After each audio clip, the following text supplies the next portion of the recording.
अस्सलाम वालेकुम दोस्तों, मेरा नाम है अली, मेरे साथ हमेशा की तरह मौजूद है दाऊद और आप देख रहे हैं जी इस वक्त क्रिकेट लवर अली शो को। दोस्तों देखना तो दोस्तों आप लोग से बात करने जा रहे हैं, बात करेंगे जी आज आपके साथ कि आपको पता है कि पाकिस्तान की अब जो अगली असाइनमेंट आ रही है, जिम्बाब्वे के खिलाफ तो पाकिस्तान ने सीरीज जीत ली है, लेकिन पाकिस्तान ने जो अगले T20 खेलने हैं वो बेसिकली जो साउथ अफ्रीका से खेलने हैं और ये सीरीज जो है वो आपकी 10 दिसंबर से स्टार्ट होने जा रही है। पाकिस्तानी वक्त के मुताबिक कितने बजे मैच होगा वो भी आपको बताएंगे।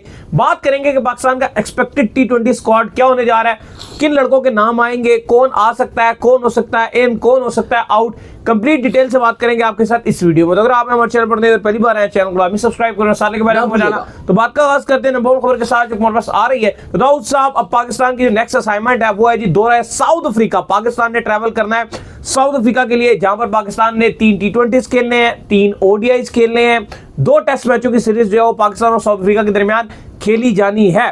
तो बात कुल मिलाकर दाऊद साहब ये है कि अब स्क्वाड जो है वो अनाउंस होना है साउथ अफ्रीका के अगेंस्ट और 1 से 2 दिन के अंदर जो है वो स्क्वाड अनाउंस हो जाएगा, क्योंकि अब तो डेटे ही पीछे नहीं रही। आपने 10 को जो है वो टीम जो है वो 10 को मैच होना है, जिसका मतलब है टीम तो पहले ट्रैवल करेगी और जिम्बाब्वे से डायरेक्ट कुछ लड़के ट्रैवल कर जाएंगे। अगर कोई इक्का दुक्का पाकिस्तान के अंदर मौजूद है तो वहां से ट्रैवल कर जाएंगे।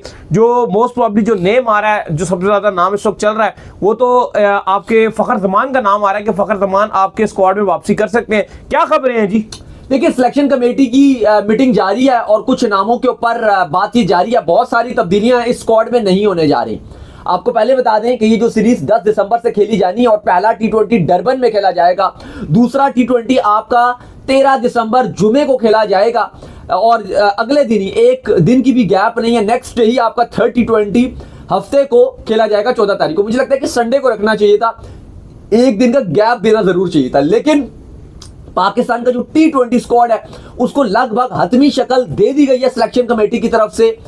कुछ ही तब्दीलियां की गई हैं, ज्यादा तब्दीलियां नहीं की गई हैं। जो आपका ऑस्ट्रेलिया के अगेंस्ट स्क्वाड था उसके अंदर कुछ ही खिलाड़ियों को डाला गया, जिसमें सबसे ऊपर जो नाम है वो फखर जमान का है। आपको पता है उनका इशू चल रहा था, फिर उनका मामला रिजॉल्व हो गया, तो वो पाकिस्तान की T20 और ODI दोनों स्क्वाड्स में वापसी करने जा रहे हैं। फखर जमान की एंट्री हो रही है। फिर आपको पता है कि साइम अयूब को ऑस्ट्रेलिया के अगेंस्ट जो आपका T20 स्क्वाड था उसमें वो नहीं थे, और जिम्बाब्वे के अगेंस्ट भी जो T20 स्क्वाड था उसके अंदर उनका नाम नहीं था, लेकिन ODIs के बाद जब उन्होंने शानदार सेंचुरी मारी तो फिर उनको आकिब जावेद ने T20 में भी एंट्री करवा दी थी और फिर वो T20 खेले भी।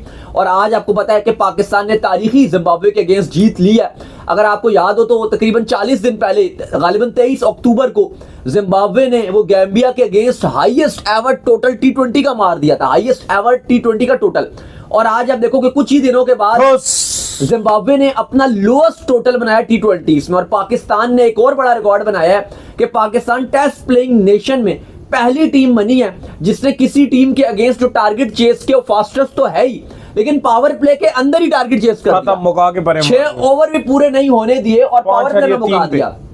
तो क्रेडिट जाता है साइम अयूब को भी। चलो रन ही बहुत कम था, सुफियान ने अब्बास ने छोड़ा ही नहीं, वो बॉल कर रहा था विकेट, एक बॉल करता था विकेट, दूसरी बॉल करता था विकेट। ऐसे ही है, उन्होंने पाकिस्तान की सेकंड बेस्ट बॉलिंग। आपको पता है कि मिड में जो हम बड़े लेट आए, ये इनका मानना है कि ये वॉशरूम गए और वॉशरूम के अंदर इन्होंने इतना टाइम नहीं बिताया था कि बाहर से आवाज आ गई कि मैच खत्म हो गया। तो ये इतनी ड्यूरेशन में मैच खत्म हो गया। मैंने आपको बताया था कि सिर्फ मैंने मुंह धोया अपना, और मुंह धोने के बाद ऐसे पानी छींटे आई हैं और पता नहीं कितने सेकंडों में, नहीं मैंने सिर्फ मुंह धोया और मैं भाग कर निकला हूं, और उसके बाद मैं बस करीब ये स्टूडियो, तो मैं बस स्टूडियो ही पहुंच रहा था उतनी देर में, तो वो खत्म हो चुका था। खैर अली साहब, इस टाइम जो सिचुएशन है वो ये है कि पाकिस्तान ने बड़ी शानदार किस्म की जीत जिम्बाब्वे के अगेंस्ट लिया। आपको पिछले में भी बड़े रिकॉर्ड्स बताए थे और पाकिस्तान ने रिकॉर्ड बनाए हैं। तो साइम अयूब वैसे ही बड़ा कमाल खेले हैं, पाकिस्तान 10 विकेट से भी मैच जीत गया था, तो साइम अयूब को रखा गया।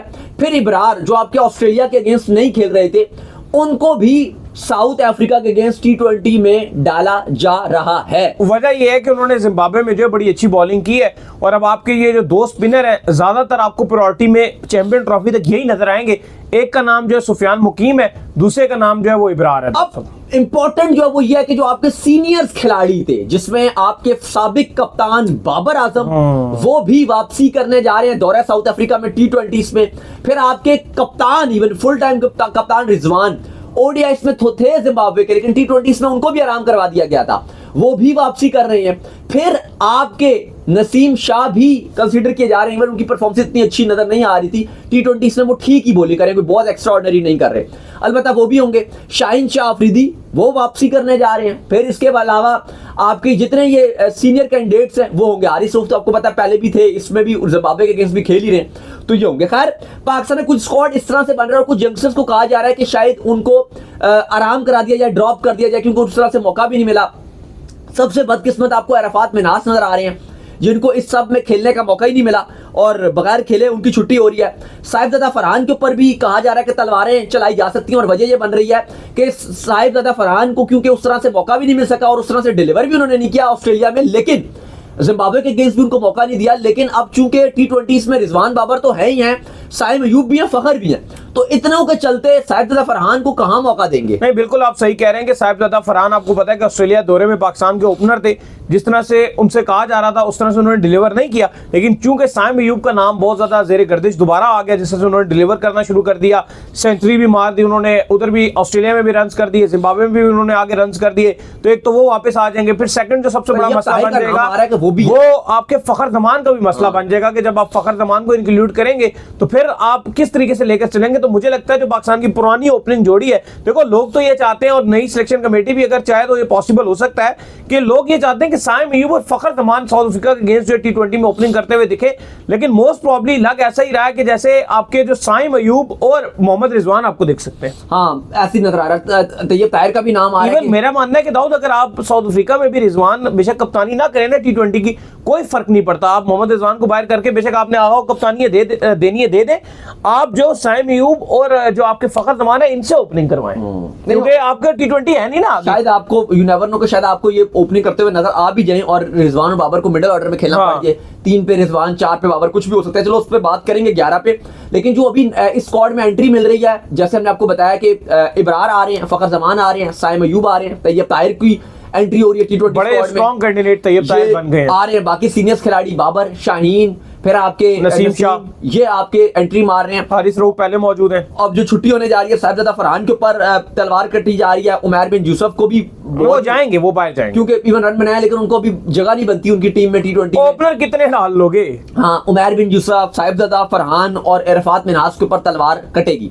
खैर अगर आपको स्क्वाड पढ़ के बताएं जो पॉसिबल शॉर्ट लिस्टेड किया जा रहा है, मोहम्मद रिजवान कप्तान होंगे, Babar Azam, Haris Rauf, Haseebullah backup wicket keeper, Jahandad Khan, Abbas Afridi, Irfan Khan Niazi, Naseem Shah, Salman Ali Agha, Shaheen Shah Afridi, Sufiyan Muqeem, Usman Khan, Fakhar Zaman, Saim Ayub, Abrar Ahmed और तैयब ताहिर। ये पाकिस्तान का इन 3 T20s के लिए स्क्वाड को शॉर्ट लिस्ट किया गया है। अली साहब क्या लग रहा है? स्क्वाड तो वैसे बज़ाहिर आपका तगड़ा नजर आ रहा है, फास्ट बॉलिंग भी ठीक नजर आ रही है। फास्ट बॉलिंग में अगर आप देखोगे तो शाहीन है, हारिस रऊफ है, नसीम है और अब्बास आफरीदी है। ये 4 पेसर हैं, प्लस आपके पास जहांदाद खान है, तो यानी कि ऑलराउंडर है, तो टीम ठीक नजर आ रही है। आमिर जमाल का भी कहा जा रहा है कि 50-50 आप उनको इतने कहाँ आप डालोगे, लेकिन हो सकता है उनको टेस्ट में लेकर आएंगे बेसिकली। वो तो चलो टेस्ट का तो होता ही है वो पार्ट। इसके अलावा क्योंकि बेसिकली जांदाद को जिन्होंने इंक्लूड किया ज्यादा चांसेस उनको देना चाहिए, लेकिन जांदाद को बॉलिंग में भी इंपैक्ट डालना है। इवन बैटिंग में वो शायद आपको कर भी दें, बॉलिंग इंप्रूवमेंट की जरूरत है। अभी जिम्बाब्वे में तो मार खाई है, बॉलिंग में बहुत इंप्रूवमेंट की जरूरत है उनको। फिर इसके अलावा आपके जो स्पिन डिपार्टमेंट है, इसमें सुफियान मुकीम है और आपके इब्रार अहमद है। एक ही स्पिनर आप खिलाओगे जिम्बाब्वे के अगेंस्ट, साउथ अफ्रीका के अगेंस्ट, और डरबन में पहला मैच है आपका, और पॉसिबल ये है कि आप सुफियान मुकीम के साथ ही जाओगे। दूसरा आप अली साहब ऑप्शन, क्योंकि अफ्रीका के ग्राउंड ही बड़े छोटे होते हैं, थोड़ा स्पिनर्स के लिए अगर उनको मार पड़ना शुरू हो जाए तो बड़ा मुश्किल भी हो जाता है। फिर अगर आप बैटिंग देखो तो वो भी आपकी ठीक ठाक नजर आ रही है।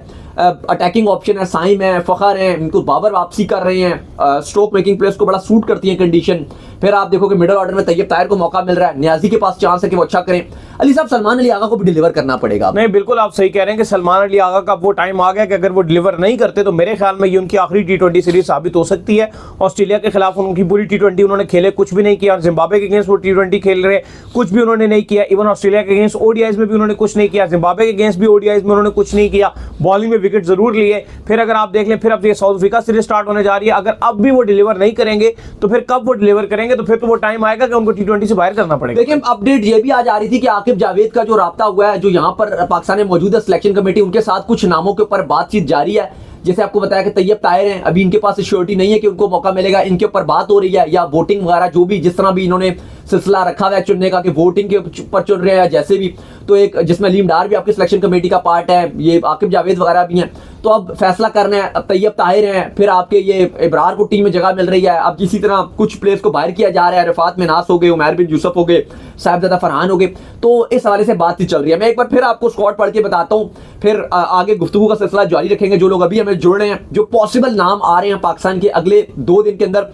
पाकिस्तान अपना स्क्वाड अनाउंस करने जा रहा है, दौरा साउथ अफ्रीका में, T20 भी और ODI भी, ODI स्क्वाड भी आपके साथ शेयर करेंगे। लेकिन फिलहाल चूंकि पहले T20 सीरीज का आगाज 10 दिसंबर से हो रहा है, तो पहले T20 का स्क्वाड पढ़ के आपको बताते हैं। मोहम्मद रिजवान कप्तानी दोबारा करेंगे, वापसी कर रहे हैं आराम के बाद। बाबर आजम स्क्वाड में है, Haris Rauf, Haseebullah backup wicket keeper, Jahandad Khan, Abbas Afridi, Irfan Khan Niazi, Naseem Shah, Salman Ali Agha, Shaheen Shah Afridi, Sufiyan Muqeem, Usman Khan, Fakhar Zaman, Saim Ayub, Abrar Ahmed और तैयब ताहिर। ये पाकिस्तान का मोस्ट प्रोबेबली साउथ अफ्रीका के अगेंस्ट T20 स्क्वाड होगा। अभी हमने देखा था इससे पहले साउथ अफ्रीका की कल भी हमने अपडेट दी थी कि कोएट्सी जो है वो बाहर हो गया ग्रोइन इंजरी के चलते, उनको अगेंस्ट श्रीलंका इंजरी और वो बाहर हो गए। लेकिन अली हमने इंडिया और साउथ अफ्रीका की सीरीज देखी, बहुत अच्छी भाई उन्होंने इंडिया ने उस सीरीज में, अगर आप देखोगे कि हमारे लिए क्या था, तो हमें ये मैसेज मिला उस सीरीज में कि उन्होंने अटैकिंग क्रिकेट खेली, जितना अटैक कर सकते हो। संजू सैमसन और तिलक वर्मा ने बहुत तेज खेला उस सीरीज में, और 200 तो छोड़ो, आप 250 रन बनते रहे, और जितने अच्छा खेला उतना उनको पे बैक हुआ। वो हाँ। जितनी वो सेंचुरी मारी, संजू सैमसन ने अलग सेंचुरी मारी, तिलक वर्मा उसमें जो वो 2 सेंचुरी वो मार गए, अटैक करना शुरू किया था उन्होंने। बिल्कुल। तो आपकी तो बैटिंग लाइन फिलहाल लड़खड़ाई हुई बैटिंग लाइन तो उस पॉइंट ऑफ व्यू से आपको भी फखर और साइम अयूब जैसे प्लेयर्स चाहिए वहां पे, क्योंकि एक बात तो है कि अगर आप वहां रन्स बनाना शुरू हो जाओ तो फिर बहुत आसान होता है। आपको याद होगा बाबर ने भी साउथ अफ्रीका में सेंचुरी मारी हुई है, रिजवान बाबर ने बड़ा अच्छा वहां पे खेला हुआ है। लेकिन आप ये देख लो कि वहां पे अगर आप रन्स फ्लो में बनाना शुरू कर दो तो फिर आपके लिए बड़ा आसान हो जाता है, क्योंकि ग्राउंड छोटे हैं और T20 में तो बहुत ही फ्लैट विकेटें ये देती हैं साउथ अफ्रीका में। मुझे लगता है कि वर्ल्ड की फ्लैटेस्ट विकेटें अगर आप बात करो ना, छोटे ग्राउंड्स और फ्लैट विकेट्स, तो मुझे नहीं लगता कि साउथ अफ्रीका से ज्यादा कहीं फ्लैट विकेट आपको मिलते हैं। बिल्कुल। वहीं रेड बॉल में ऑपोजिट हो जाता है, वहां पे आपसे 42 रन नहीं बनते, बिल्कुल ऐसा, क्योंकि अनइवन बाउंस है, रेड बॉल है, कंडीशन बड़ी मुश्किल कर देती है। और यही जब T20 होती हैं तो इतनी फ्लैट विकेटें कर देती हैं। और साउथ अफ्रीका जो अपना स्क्वाड भी अली जो अपना अनाउंस करेगा अगेंस्ट पाकिस्तान, अभी उन्होंने किया नहीं है, लेकिन हमें कंफर्मेशन है कि वो अपने यंगस्टर्स को ही चांस दे रही है, सेम लाइक जैसे उन्होंने इंडिया के अगेंस्ट किया था। रबाडा वगैरह नहीं खेलेंगे, बॉलर्स अपने मेन वो टेस्ट के लिए बचा के रखेंगे, क्योंकि उनके लिए WTC बहुत इंपॉर्टेंट है, जो पाकिस्तान के अगेंस्ट WTC है। क्योंकि अगर वो पाकिस्तान को हराते हैं तो उनको फाइनल में जाने का मौका मिलेगा। इंडिया, ऑस्ट्रेलिया और साउथ अफ्रीका ये लड़ रहे हैं 2 स्पॉट्स के लिए। पाकिस्तान के लिए शायद इतनी अहमियत नहीं होगी, बस हमारे लिए यही इंपॉर्टेंस होगी कि जी साउथ अफ्रीका को साउथ अफ्रीका में हमने टेस्ट सीरीज हरा दी, लेकिन उनके लिए ये WTC में टॉप 2 टीम्स में जाने के लिए लड़ाई होगी। तो उन्होंने अपने जो मेजर प्लेयर्स हैं वो पाकिस्तान के अगेंस्ट T20 में तो बिल्कुल वो आराम रखे करवाएंगे। और इवन कहा जा रहा है ODIs में इसलिए चलो चांस देंगे कि चैंपियंस ट्रॉफी की तैयारी की वजह से, अलबत्ता वो प्रॉपर ये देख रहे हैं कि हमने जो T20 से वो बिल्कुल उनके स्टार प्लेयर्स नहीं खेलेंगे जो टेस्ट का पार्ट है। तो बात यह है कि पाकिस्तान के पास बहुत गोल्डन अपॉर्चुनिटी है कि पाकिस्तान साउथ अफ्रीका को इस T20 सीरीज में हरा सकता है, और हमारे लिए ये बड़ी जीत होगी अगर हम इनको T20 में हराते हैं, क्योंकि हमने एक मोमेंटम पकड़ा हुआ है। जिम्बाब्वे को हमने क्रश किया T20 सीरीज में, 2-0 ऑलरेडी हो चुका है, और लग रहा है कि जिस तरह से मैच चल रहा है पाकिस्तान तो जिम्बाब्वे को मिन्नू टीम की तरह जो है वो आउट क्लास और डिस्ट्रॉय कर रहा है। तो एक बेहतरीन चांस है कि पाकिस्तान साउथ अफ्रीका को साउथ अफ्रीका में बम्बूजल कर दे। तो उम्मीद करते हैं आज का हमारा शो आपको आया पसंद। ऐप सुन वीडियो को लाइक कीजिए, हमारे चैनल को सब्सक्राइब कीजिए, साथ लेके बेल आइकन बजाइए, एक और काम कर लीजिए वो कर लीजिए, इंस्टाग्राम पर आप जाइए फॉलो कीजिए, इंस्टाग्राम पे मुझे फॉलो कर लीजिए, वहां पे मैं मौजूद हूं, दाऊद क्रिकेट के नेम से। अगर आपको कोई सवाल हो तो भेजिएगा और उनको भी फॉलो कीजिए। क्रिकेट लवर अली ऑफिशियल के नाम से लिंक डिस्क्रिप्शन में मौजूद है, जाइए फॉलो कीजिएगा। अल्लाह हाफिज़, बाय बाय।